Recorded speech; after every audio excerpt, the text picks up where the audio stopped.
smuggling, execution, espionage, slavery. Those are not the ingredients printed on your morning latte, but perhaps they should be. Coffee is the second most traded commodity on the planet, surpassed only by crude oil. More than 2 billion cups are consumed around the world every single day. The industry generates more annual revenue than the gross domestic product of most countries. And the story of how a wild berry from an Ethiopian forest reached the cup in your hand is one of the strangest, bloodiest, and most fiercely contested stories in human history. When a goat herder first noticed his animals behaving strangely after eating bright red berries from a wild shrub, he had no idea what he had discovered. He could not have known that this plant would help topple empires, fuel revolutions, reshape the economies of entire continents, and become part of the daily lives of billions of people. But this story does not begin with the cup in your hand. It begins with a goat. The goats that discovered coffee. Sometime around the 9th century, in the forested highlands of Ethiopia, a young goat herder named Kaldi noticed something unusual about his flock. After grazing near a bush covered in bright red berries, his goats began behaving wildly. They jumped across the hillside. They bleated louder than usual. They butted heads with one another. And long after darkness fell, they refused to sleep. Kaldi watched this happen for several days. Finally, curiosity overcame caution. He picked a handful of the berries and tasted them himself. Within minutes, he felt a surge of energy unlike anything he had experienced before. His exhaustion disappeared. His senses sharpened. His mind felt clear and alert. Kaldi had not exactly brewed the world's first cup of coffee, but he may have discovered what made that cup possible. Whether Kaldi was a real person or a legend shaped by centuries of storytelling, no one can say with certainty. The earliest written account of his story appeared hundreds of years after the events supposedly took place. But the geography makes sense. Wild coffee plants, including the species known as Coffea arabica, still grow in the highland forests of Ethiopia. They thrive at elevations between 1,000 and 2,000 meters, sheltered beneath the cool shade of the forest canopy. The region around Kaffa in southwestern Ethiopia is widely regarded as the birthplace of coffee as we know it. The plant had been growing wild there for thousands of years before anyone learned to roast and brew its seeds. Indigenous communities in Ethiopia had already discovered other ways to use it. Some chewed the leaves. Others crushed the berries and mixed them with animal fat, creating a compact source of energy for long journeys and difficult work.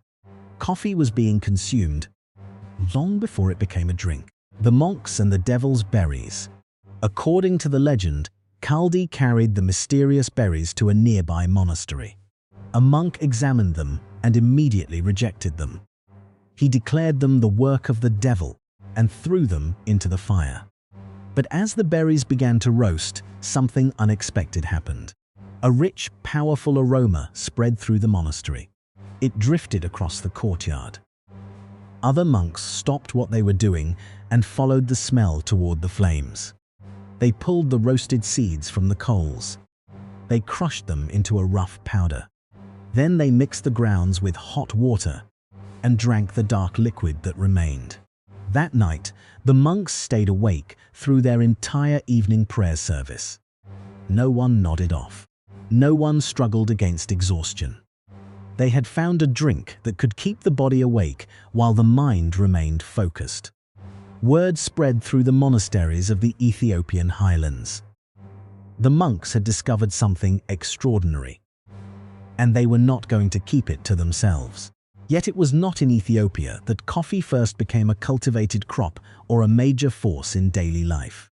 For that, the story had to cross the Red Sea. Coffee crosses into Yemen. By the 15th century, Sufi monks in the port cities of Yemen had transformed coffee drinking into a spiritual practice. They called the drink kahwa, an old Arabic word once associated with wine. The monks used coffee during long nights of religious devotion. They drank it before prayer circles. before chanting rituals known as dhikr, before hours of meditation that continued deep into the night. They were not drinking coffee merely for pleasure. They believed it sharpened the mind, strengthened concentration, and helped bring them closer to the divine. Coffee became a secret tool of worship, and the Sufis guarded that knowledge carefully. Yemen became the first country to cultivate coffee as an agricultural crop. Farmers planted it on terraced hillsides in the mountains surrounding Sana'a. The dry climate was difficult. Water was scarce. But generations of Yemeni farmers learned how to grow the plants in narrow mountain valleys and carefully manage terraces. Then one port city transformed the crop into a global commodity: Mocha. Situated on the Red Sea coast, Mocha became the center of the international coffee trade. Its name survived long after its power faded. Whenever someone orders a mocha in Paris, London, or New York, they are speaking the name of the Yemeni harbor that controlled the world's coffee supply for nearly 2 centuries. Almost every coffee bean leaving the Arabian Peninsula passed through that port. And Yemen's merchants understood exactly how valuable their monopoly was. Before exporting coffee, they boiled or partially roasted the beans. This prevented foreign buyers from planting viable seeds in their own countries. Yemen would sell the world coffee, but it would not sell the world the means to grow it. The monopoly appeared secure. It was not, because the rest of the world had tasted coffee, and the rest of the world wanted more. The Ottoman Coffeehouse Revolution. The Ottoman Empire controlled vast territories across the Middle East, North Africa, and southeastern Europe. It embraced coffee with an enthusiasm that bordered on obsession. By the early 1500s, coffeehouses had appeared in Istanbul, Cairo, Damascus, Aleppo, and Mecca. These were not quiet establishments. They were crowded, loud, filled with smoke, arguments, music, and conversation. Men gathered there to discuss politics, recite poetry, play chess and backgammon, listen to storytellers, exchange news, and gossip about the Sultan and his court. The Ottomans called these places kahve-khane, houses of coffee. Within decades, they became the social backbone of urban life. Some historians estimate that Istanbul alone contained more than 600 coffee houses by the middle of the 16th century. And that frightened the people in power.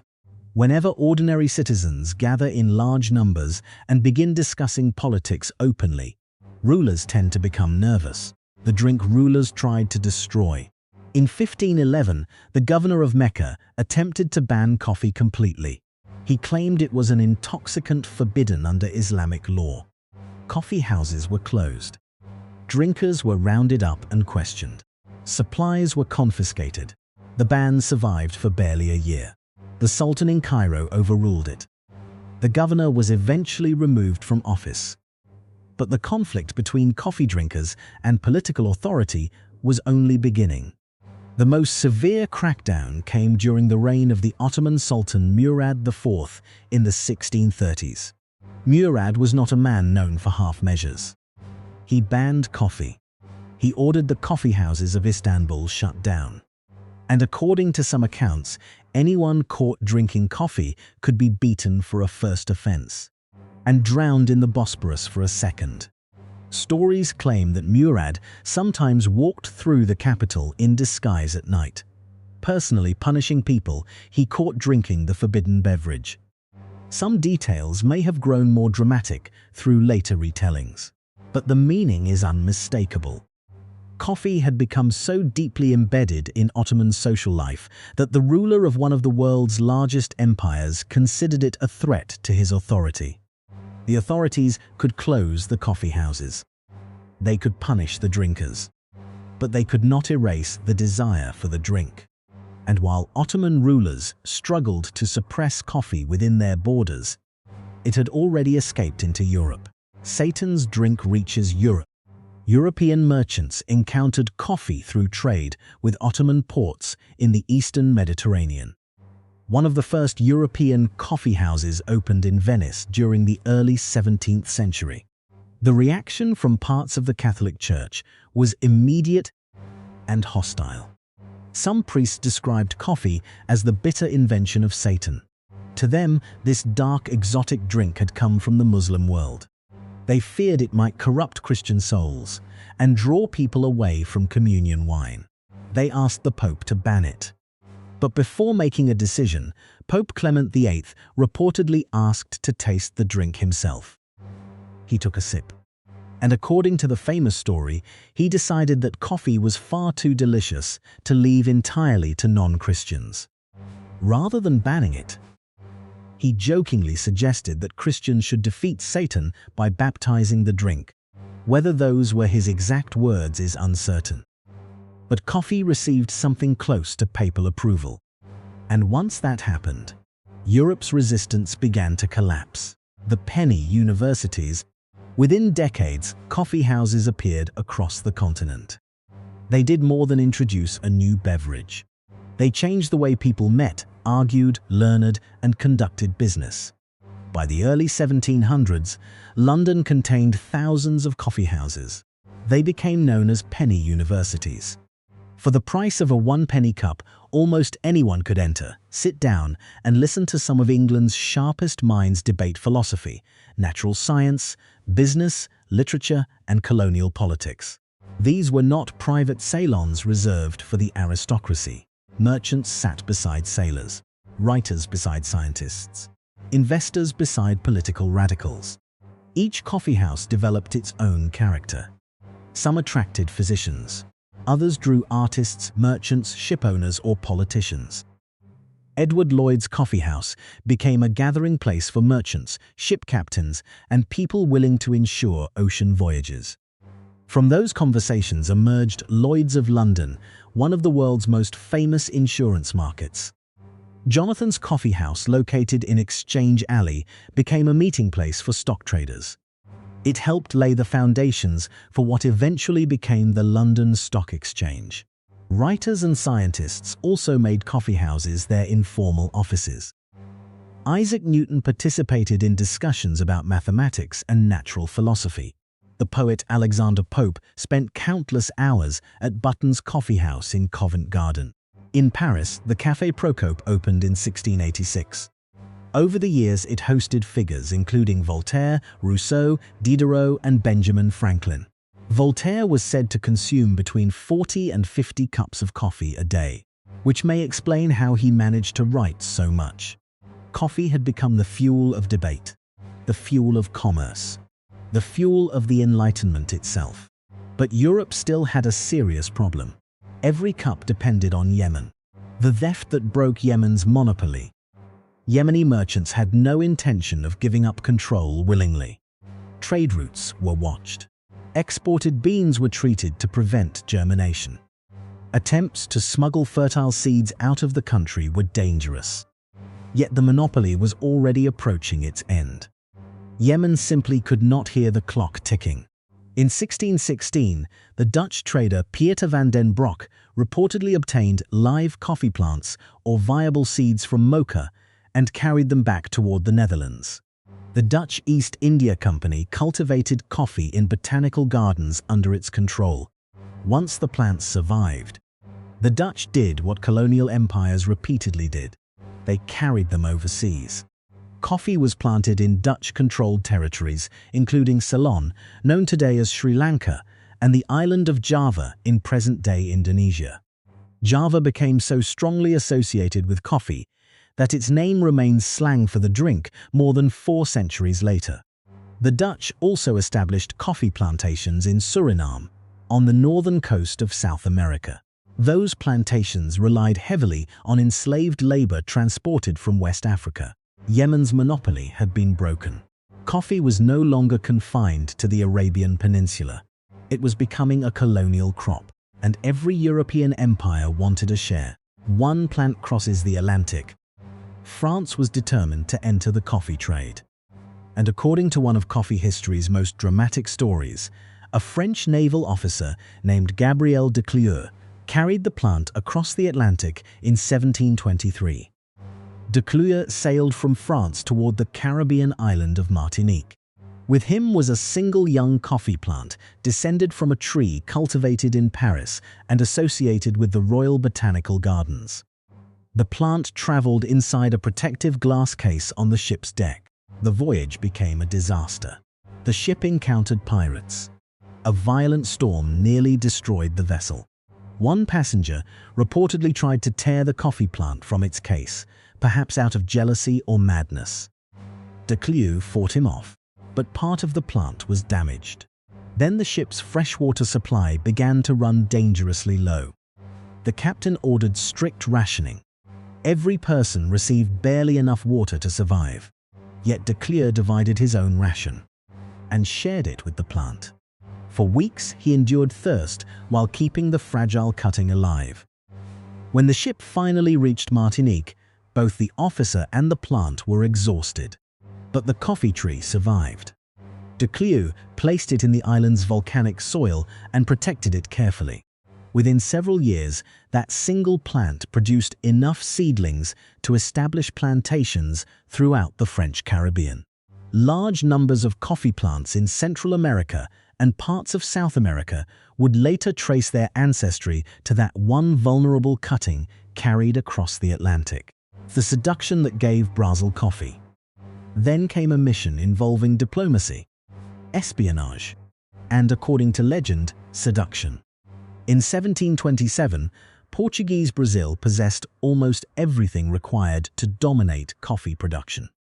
A tropical climate, rich soil, enormous stretches of land, and access to a vast labor force. But Brazil lacked one essential thing: the plant itself. The French and Dutch guarded their coffee colonies carefully. Neither empire intended to share. So the Portuguese sent Francisco de Melo Palheita to French Guiana. Officially, he was there to help settle a border dispute.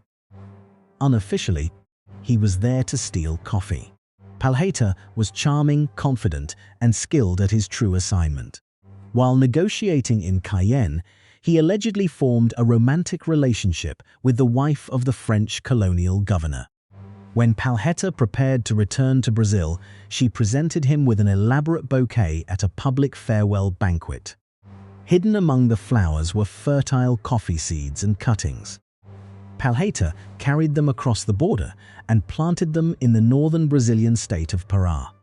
From there, coffee cultivation spread through Maranhão, Bahia, Rio de Janeiro, São Paulo, and Minas Gerais.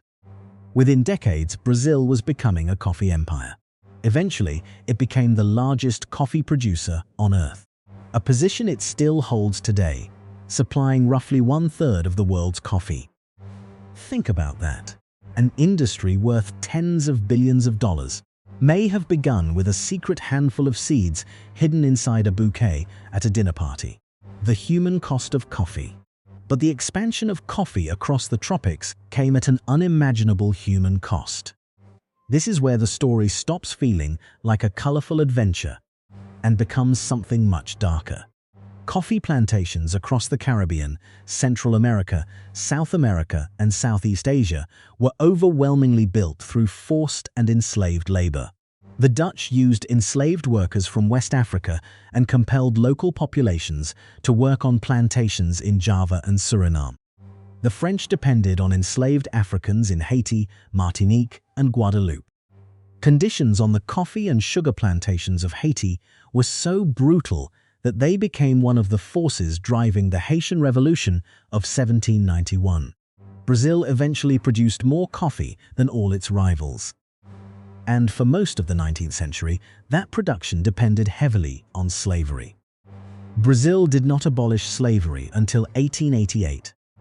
It was the last country in the Western Hemisphere to do so. Coffee was one of the economic engines that helped keep the institution alive for so long. The conditions on Brazilian plantations were brutal.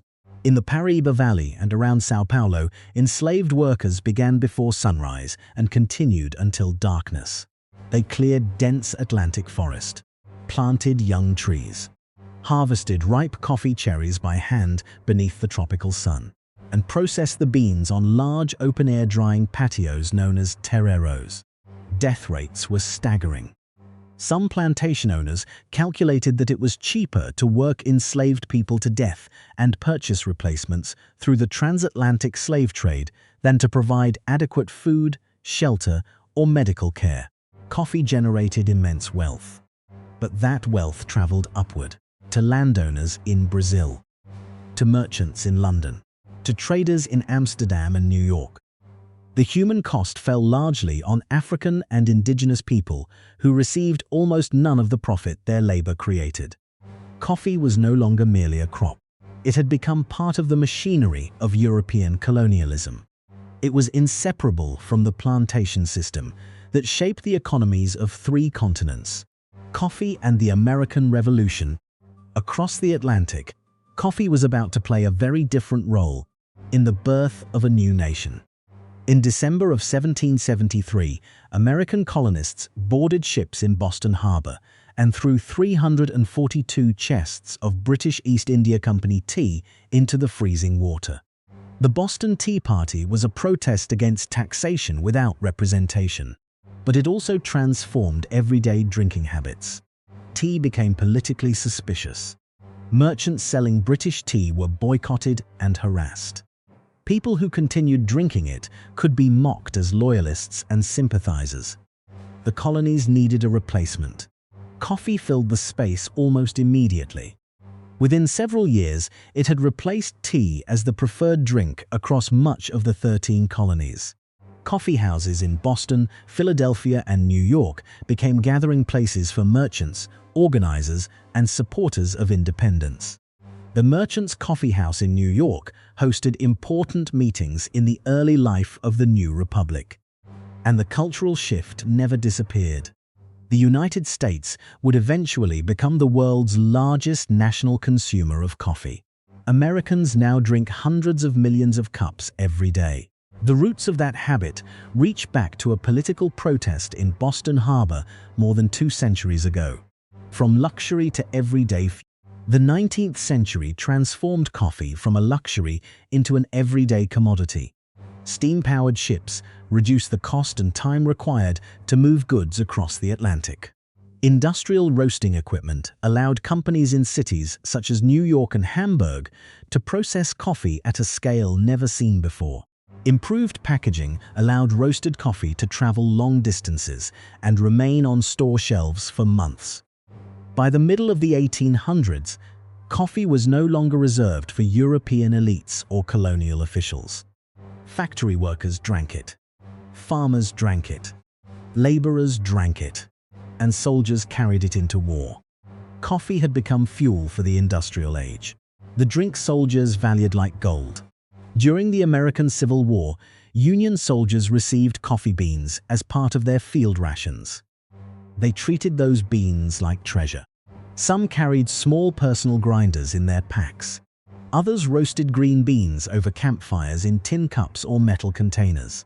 When supplies ran low, Union soldiers sometimes traded tobacco, sugar, and other goods with Confederate pickets across enemy lines. The Confederate Army was desperate for coffee. The Union naval blockade had cut the South off from many imported goods. Southern soldiers tried brewing substitutes from roasted chicory root, sweet potatoes, acorns, and other ingredients. Nothing tasted the same.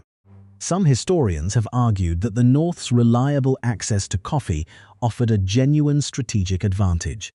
Coffee kept soldiers alert during long watches. It gave them warmth in cold camps. And it provided a familiar ritual during chaos. Union soldiers wrote about coffee repeatedly in their letters and diaries. One reportedly claimed that coffee mattered more to the war effort than gunpowder. Secretary of War Edwin Stanton called it one of the Army's greatest necessities. Coffee had become more than comfort. It had become military equipment. Coffee in the World Wars. The World Wars of the 20th century strengthened coffee's role in American and global culture. During the First World War, the United States military purchased coffee on such a vast scale that shortages appeared at home. The government intervened to stabilize prices and discourage hoarding. In the trenches of France, American soldiers drank coffee to remain alert during night watches. They drank it for warmth in the freezing mud. They drank it because a hot cup offered a few minutes of normal life inside an industrial nightmare. The phrase "cup of joe" entered American vocabulary around this era. One popular explanation connects it to Josephus Daniels, the Secretary of the Navy, who banned alcohol aboard American naval vessels in 1914. With alcohol unavailable, coffee became the strongest drink many sailors could obtain. The exact origin of the phrase remains debated, but coffee's connection to military life is undeniable. During the Second World War, the military distributed millions of packets of instant coffee to forces across Europe, North Africa, and the Pacific. Brands such as Nescafé and Maxwell House expanded through major military contracts. Soldiers became accustomed to drinking coffee wherever they were deployed. When they returned home, they brought the habit with them. During the economic boom of the 1950s and 60s, coffee became the unquestioned default drink of American life. It appeared on diner counters, in office break rooms, on kitchen tables, and in television advertisements during prime time. Brands such as Folgers and Maxwell House dominated grocery store shelves. Coffee seemed unstoppable.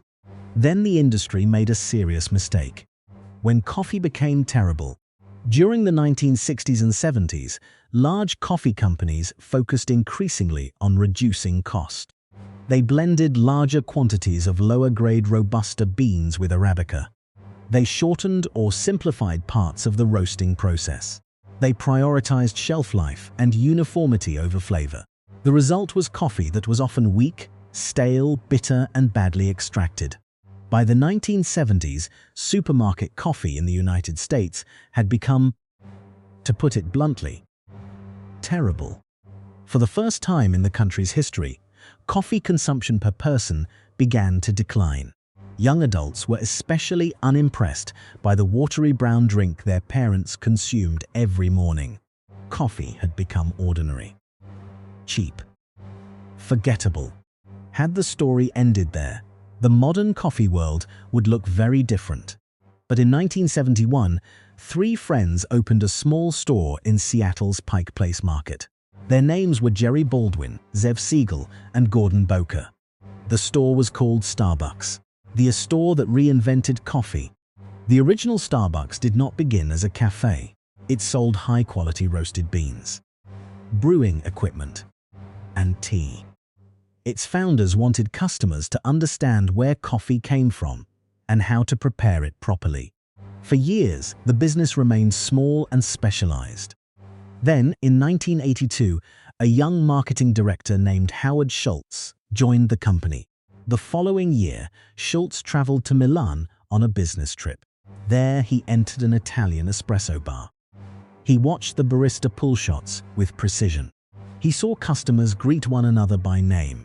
He noticed the rhythm of the room, the ritual, the performance, the sense of community surrounding a carefully made cup. Schultz realized that American coffee was missing more than quality beans. It was missing an experience.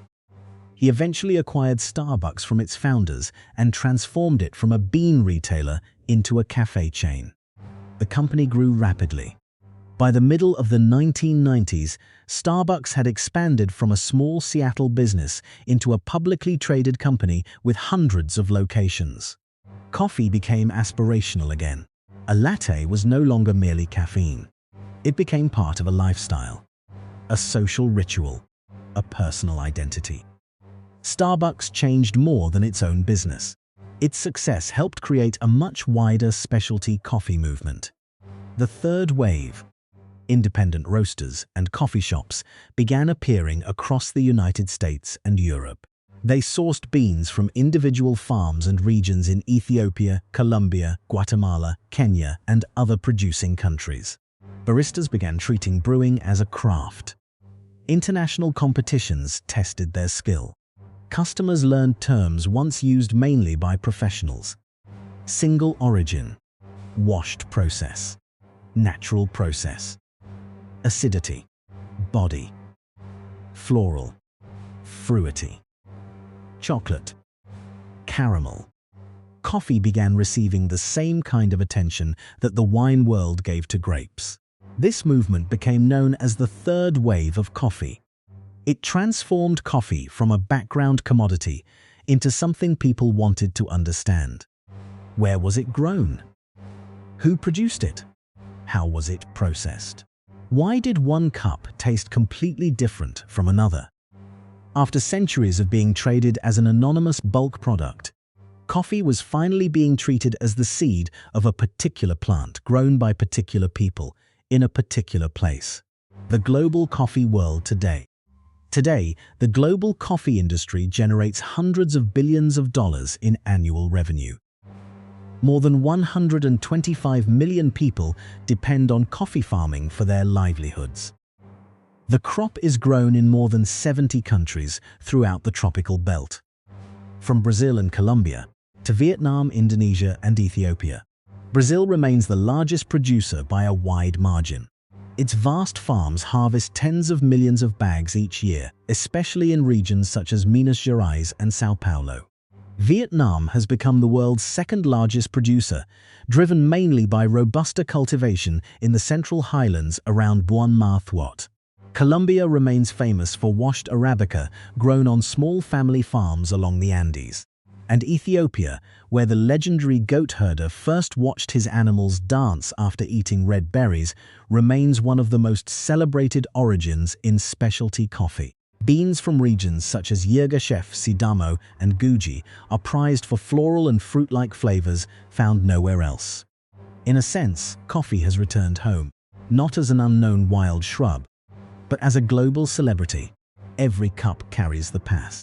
The journey from an Ethiopian forest to a global industry involved religious controversy, smuggling, espionage, colonial conquest, slavery, revolution, war, technological change, and corporate reinvention. Every cup carries some of that history. Coffee was protected by Yemeni merchants who understood its value and treated exported beans to prevent foreigners from planting them. It was smuggled across seas by traders and colonial agents willing to risk their lives for a single plant. It was cultivated by enslaved people who never shared in the wealth their labor created. It fueled philosophers, merchants, scientists, and revolutionaries in the coffeehouses of London and Paris. It replaced tea after a political protest in Boston Harbor. It kept soldiers awake in camps and trenches across multiple wars. It was nearly ruined by corporate cost-cutting during the 1970s, and it was reinvented after one man entered the right espresso bar in Milan at exactly the right moment. Coffee is not merely a drink. It is centuries of human ambition, greed, ingenuity, faith, cruelty, and survival brewed into a single cup. Tomorrow morning, there is a good chance you will pour one without thinking about any of this. But now, you know the story. Call to action.